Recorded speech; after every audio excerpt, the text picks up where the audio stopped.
Welcome back, YouTube. It is time for another video.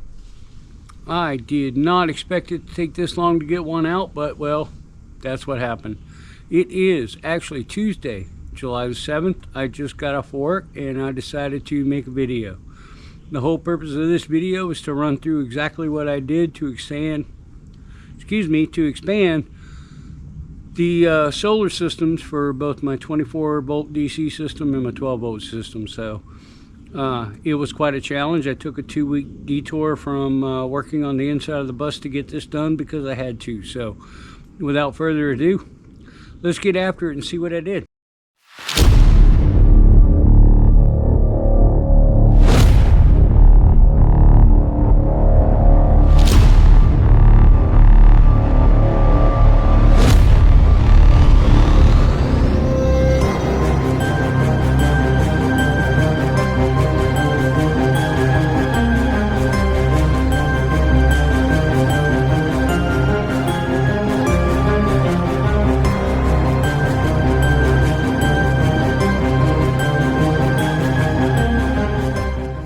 Well, the first thing that I want to show you is what it looks like from the outside of the bus. So there's one of the panels that I added. This is providing power to my 24 volt system up here. And if you look all the way in the back, you can see I have another wing back there, and that wing is another panel that I added for my 12 volt system. I figure if I add enough wings on the side of this thing, I might get up enough speed to get this thing off the ground and make it fly. But at this point, that's not what it's for. It's for solar. So that's what it looks like on this side. I'll get into the details of exactly how it works and what I did, but I just wanted to show you from a perspective on the outside of the bus what it looks like. This is what it will be like when it's parked. This is not what it will look like when it's going down the road. All right, so let's go to the other side. Let me show you the same thing over there. All right, this is the driver's side. Again, this is the panel that I added on this side of the bus, and this actually provides additional power for my 24 volt system, which is up front. I still need to clean up the cables, but I'm monitoring and testing everything before I go tying all that stuff up.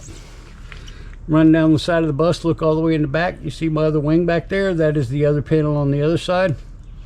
That gives me an additional 250 watts on this side for the 12 volt system. So just so you're aware, so the original capacity of my solar panels for the 24 volt system was 1500 watts, 6 250 watt panels each. Now I have a total of 8, which gives me a total of 2000 watts for my 24 volt system, and I have 1500 watts in the back because I added two 250 watt panels. It was originally 1000, now it's 1500. The 12 volt system is over paneled. The maximum input for the charge controller is 1000 watts. Even with the over paneling, I have not seen anywhere near that. It seems to be throttling at around 970. I have never seen it go higher than that, but at least I'm getting the maximum amount of power capacity out of the system that I can for that charge controller. Previous to that, I was not getting anywhere near that, and I was monitoring this stuff, and with the heat that we've had here, it just wasn't charging my batteries up in a single day, and with the addition of those panels, it's now doing that. So up here in the front with the 24 volt system, I added 250 watt panels, which brought me from 1500 to 2000. That is the rated capacity of the charge controller for a 24 volt system, so it is not over paneled yet. I am not anywhere near the rated capacity on my inputs on any given day to that, so I may actually over panel the front as well and put another panel on the front so that I can get more solar in on the 24 volt system. 24 volt system is what runs my AC, so I need as much solar as I possibly can, because I have been with the triple digit heat that we've been having, I have pretty much been having to run my generator every day. The solar keeps it up during the day, but as soon as the sun goes down behind those trees, the temperature is still triple digits and the air conditioner is still cranking, and it drains the batteries pretty quick, and there's no solar. So I have to charge the batteries to get it through the night, and then it runs all day, but as soon as the sun goes down, I have to charge it up. So I need to do something to get it to a little higher capacity during the day, so I think I'll do that. So with that said, let's get into the mechanics of how this works and what I had to do. Before we get into all the other stuff, this is a perfect example of exactly what happens when you lose control of the solar panel. You can see it's all cracked, the glass is all cracked right there. This is actually convexed out. What happened was that this was the first panel that I installed. I was still prototyping, troubleshooting, trying to figure out exactly what I needed to do. I went to lay it over and I lost it, and when I lost it, it flew all the way over, slammed into the side of the bus, and this was the result. So lesson learned, and I created a mechanism to make sure that didn't ever happen again. These things aren't cheap, and I don't like wasting them. So this thing does still work, I will tell you that. It's probably not as efficient as it should be, but it's still actually producing power. But I'm not putting that on top of my bus. But that's what happens when you lose control of the solar panel and it slams into the side of the bus. All right, so let's go look at the mechanics of how this all works. All right, before we go up there, I want to give you a rundown on my slide mechanism so you can understand how that works and get a little bit more detail, because up there it's really cramped and it's hard to see. But the way that I have this set up is these two rails right here are permanently bolted to the unistrut that is providing the rack for the solar panels. And what happens is that when I want to unstow my solar panels and roll them off to the side of the roof, basically I grab this, and because of the way it's set up I have to do it differently, but I grab this and I pull it out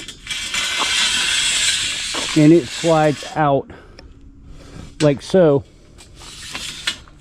out of the bus. And I have marks on here to let me know, because the width of the solar panel is 39 inches and this is more than long enough to do that. And the other thing that I do is I add an extension back here, and in that extension I also put a unistrut joint that adds a little over 1/4 of an inch of gap, because as you can see this thing wants to drop down, so that actually puts distance back here and pushes this down so that it doesn't do that as much.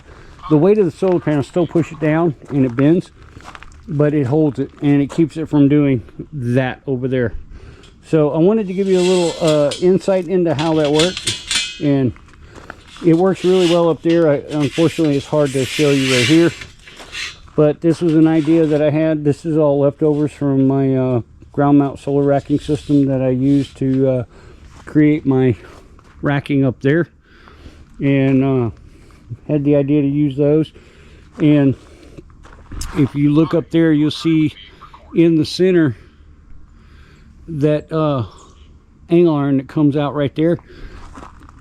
On all but this one, the bottom part of that sits right inside of here, so when it comes down it actually sits right inside of the side rails of this, so that it doesn't move sideways. This one doesn't work. This was the first one that I did. I screwed it up. Not exactly accurate, but lessons learned as I went through the other ones, and I improved on the process, and I got all the other ones to do that. So that said, that is the slide mechanism. Now I'll go up and show you some details up close and personal to exactly how this works. All right guys, so here's my slide mechanism. So this is the part that slides out. I pulled this all the way out. It's tight right now because it's bound up against the roof of the bus back there.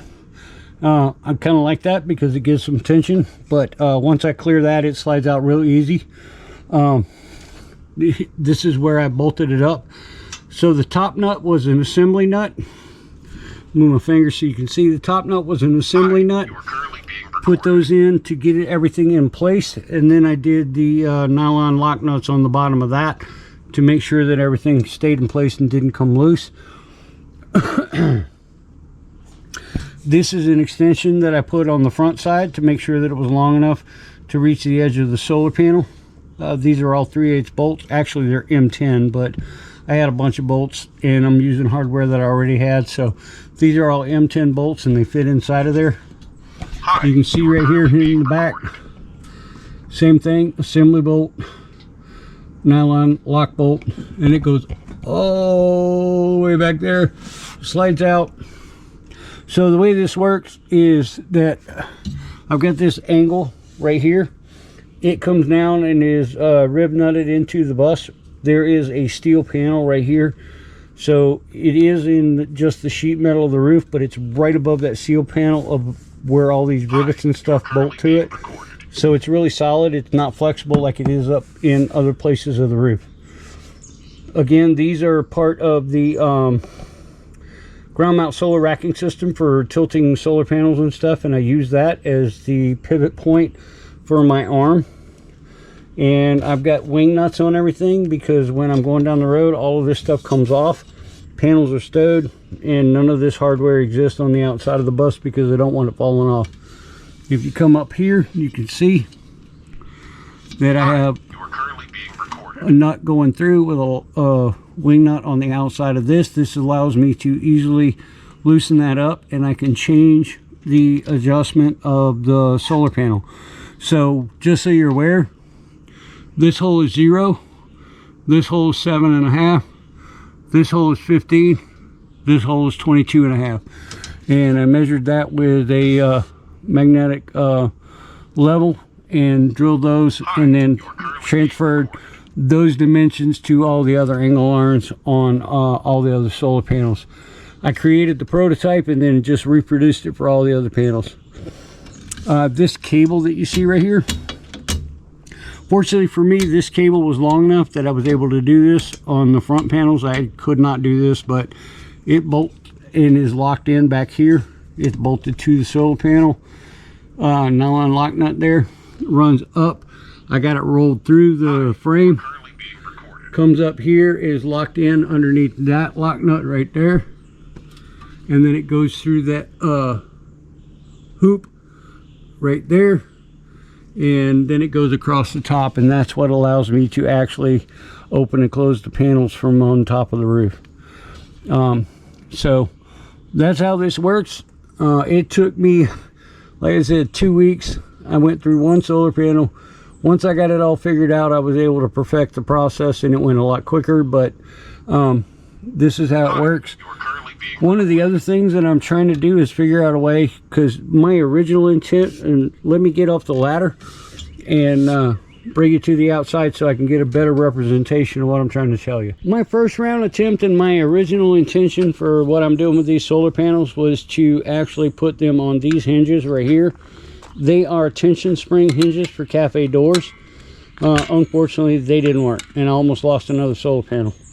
So I had to revisit that and do something different. I had to take these off. But the original intent by using these was, my goal was, so if you see right now, the panel is out. It is at a 15-degree angle right now. So when it's stowed, it lays all the way over on top of the other panel. And my intent was to use those cafe style hinges so that I could actually open the panel and be able to adjust it anywhere that I wanted it in 7.5 degree increments in a 270 degree arc, from flat stowed against the panel on the roof to vertically hanging down on the side of the roof of the bus here. Didn't work, so best I got is 0.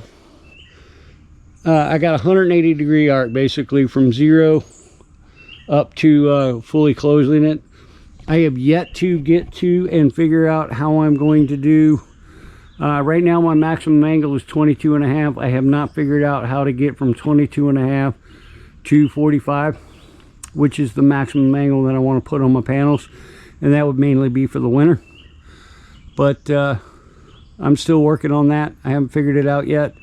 I think what I'm going to do is try to figure out a way to use my sliders to create a higher point and positively attach those so they don't move, and then be able to go higher. But I don't know. I'm still working on the engineering for that one.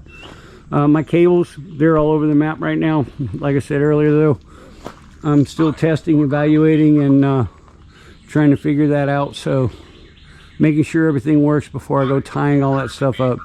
I do know that if I close the panels, the cabling is more than long enough to allow me to do that. So I don't have an issue with that.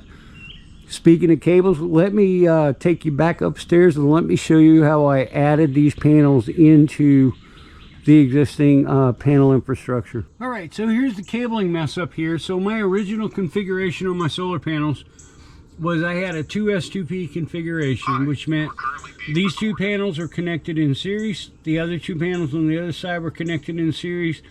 And then these two series connections were connected in parallel. And that is what went down to the charge controller. So what I had to do was I had to undo all of my cable management and everything else that I've ever done up here to keep the cables taken care of. And I had to find the positive to negative connection between that panel and this panel. Once I found that positive and negative cable connection, then I was able to actually, I don't remember, but I think this is the positive from that panel. And I have a 15 amp fuse on it, and because of my configuration I have to put fuses on all of the positive leads off of all of my solar panels. And then this is the positive connection from this one. So this, for the sake of argument, this is the positive from that panel, and it goes to the negative of this panel. This is the positive of this panel right here. This is the positive of this panel, goes to a fuse, and it connects to the negative of this panel right here. That actually added the solar panel in series to what I already had. So now, instead of a 2S2P, I have a 3S2P, 3 in series, 2 in parallel, 1 on each side of the bus. So that was the wiring that I had to do. It was really simple to do that. The only challenge that I had was that I had to wait until it was dark and there was no load on the solar and there was no power coming through the cables, so that I could safely disconnect those and make the connections. And then I wouldn't know if it worked or not until the next day because it was dark. But that's what I did there. One of the other things that I want to point out while I'm up here is my hinge points on my solar panels. So as you can see right here, I've got standard exterior door hinges right here. I am using 1/4 inch bolts that go through the frame of the solar panel. And for the record, there is a channel. It's like a 1/2 inch thick right here. So these bolts are going through a 1/2 inch channel. And then on the back side, you can see I've got a washer 1/4 inch lock nut that goes into the holes for each of the hinge holes. The hinge holes were the right size. I didn't have to drill them out or anything. And the countersunk screws help to actually seat it closer together when it's at 0 degrees, so I don't have any issues with that. Well, for some reason my camera died, but these are exterior hinges. So I shouldn't have any issues with those, with rust or anything like that. But all of my panels, they're all hinged in exactly the same place. Everything that I did is done to a specific process, and everything is exactly the same. So I didn't have any confusion, and I was able to mass produce my prototype and get all of the panels up here. So the way that I actually did the installation is all of these panels that were added, they were done on the ground. I added the hinges, I did all the side rails, the cables, everything else. Then I brought them on the roof, which is no easy task for an old man like me. Got them on the roof, laid them in place, lined them up, and then came in and drilled the holes through the hinges into the panel that was already on the roof. Laid everything out, marked it out, drilled the holes, bolted it down, and everything worked out well. I'm really happy with the way that it came out. It's not the easiest thing in the world to manipulate and work with, but it gave me a solar panel expansion that I can live with, and it's not overly difficult. But at this point, what I'm going to do is I'm going to shut this part down. I have explained everything under here. I do want to take you up to the top of the roof to show you how that works. I'm not going to expand or collapse the solar panels because I do still have sunlight hitting them, and I do still have an input going into my charge controller. so I don't want to interrupt that, but I'll at least give you an idea how it works. So let's go on the roof. All right, here we are on the roof. You can see what it looks like from up top with my solar panels added and extended out. My little wings that I got sticking out the side of the bus. So I want to show you what I do to actually close and retract and expand and open and whatever you want to call it for my solar panel. So let's move back here.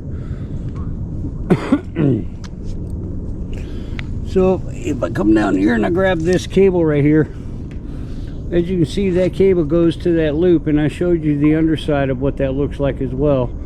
So I have this, it comes all the way back here. So if I want to close the panels, I simply pull up on this. Right now it's all secured, so it's not going anywhere, but I pull up on this and get the momentum going, get it coming past vertical, and then when it starts getting past vertical, it starts to fall. I grab it with my hand and I just gently set it down. So I have that. What I'm going to do is figure out a way to reroute the cables and stuff so that when they're stowed, they're not sitting on top of the panels. I've got the same thing on this side. You can see I've got the cable right here, goes through that loop, comes up, and I can pull on the cable and close the panel. There's the hinge points right there. You can see it in the panel right there. See it in the panel right there. Those are the hinge points. So these are the two panels that were added to the 12-volt side. One of the things that I have to do is figure out a way to positively secure and mount them and protect them on the roof when I'm going down the road, because that will be folded over on top of this one. So I have to come up with that. I have not figured that out yet. I've got some ideas, but I haven't got that done. So let's go to the front. And as we come to the front, you can see I've got my front two panels, and then I've got my wings right here. This is the panel that I added on this side, panel I added on this side, and these are my back two panels. And process works the same over here. Just come over here, grab the cable and pull back on it and pull it up to open and close the panel. One of the things that I had to do on the front that I didn't have to do on the back, because the cables were much shorter, is that I couldn't wrap them through the angle iron frame underneath, so they are only going through the loop, but I do have them tied to the bolt that goes into the frame, so that excuse me, so that if anything happens and it's looped through, so that if that bolt fails or that connection disconnects, the cable is still looped through the hoop, so it will not come out, so I don't lose my panels. Just a little bit of foresight into risk management on that to make sure that I didn't have that problem. Same thing on this side. Cable coming through, hits the loop right there, comes up, and I can open and close the panels completely. So that is my solar expansion, beginning to end, top and bottom, underside, top side, everything that I've got done. I honestly think it looks pretty cool from up here. One of the things that I do want to tell you is right now I just got them both sides set to the same angle, but in reality they would not be that way. They would be set based on the location of the bus and the angle of the sun. This side may be flat and this side may be angled, or the vice versa. Right now I just got them both set that way. I'm going to start experimenting to see if I can increase solar input by changing the angles. I have a limited input right now until I can get to the more pronounced angles on those, but for right now that's what it looks like. Those boards right there are left over from me protecting the panels when I brought them over and stuff, and was putting them in place to make sure I had the right spacing for the hinges. But matter of fact, I am going to throw those off because they don't need to be up here anymore. But anyway, that is exactly everything that I did and how I did it and why I did it. Bottom line was I was not getting enough solar power because of the age of my panels and the efficiency. I mean, even new panels, I think they advertise that you can expect 70% out of them. These are all, this is a pallet buy from Santan Solar out in Arizona. And, I mean, the most that I've ever seen before I added these panels, the most that I've ever seen out of my 1500 watts on the front was somewhere in the neighborhood of about 11 or 1200.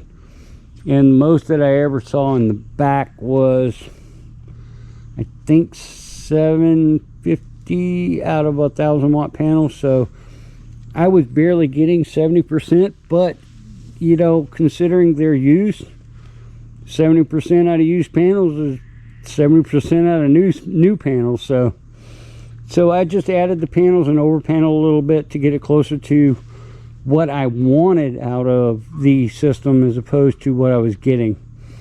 I may actually come up here and add another set of panels back here in the back and over panel the front side a little bit. I've got the headroom to do it with my charge controller. I have to buy some hardware to make it happen because I ran out of hardware that I needed to do it. Probably would already be done if I would have had the hardware, but I may add 2 more panels up here. I can't do anything up there because of my exhaust, but that covers that in a nutshell. There's my over-the-air digital TV antenna. I had to fix my flagpole.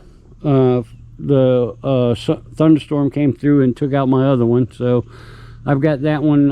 It is painted 3/4 inch PVC, and I have watched it in some pretty severe weather here lately, and it bends but it don't break. And the other thing that I did, I'll step back, I added some other flagpoles here. I've got an Air Force flag right here because that's I'm a veteran and I was in the Air Force, and that's what that's for. And then obviously I've got my POWMIA flag over here. And again, 3/4 inch PVC secured. Bottom line is, when I'm ready to travel, I just disconnect them from that mount on the deck at the bottom and stow them away, and they're good. Same thing with the flag up there, and then I can fold it down as well. So everything up here is set and staged to be able to fold, stow, and get out of the way, so that when I'm going down the road, nothing will exceed the height of my exhaust stacks from my exhaust. So that's where I'm at. All right, guys, so I think I've covered everything for my solar expansion.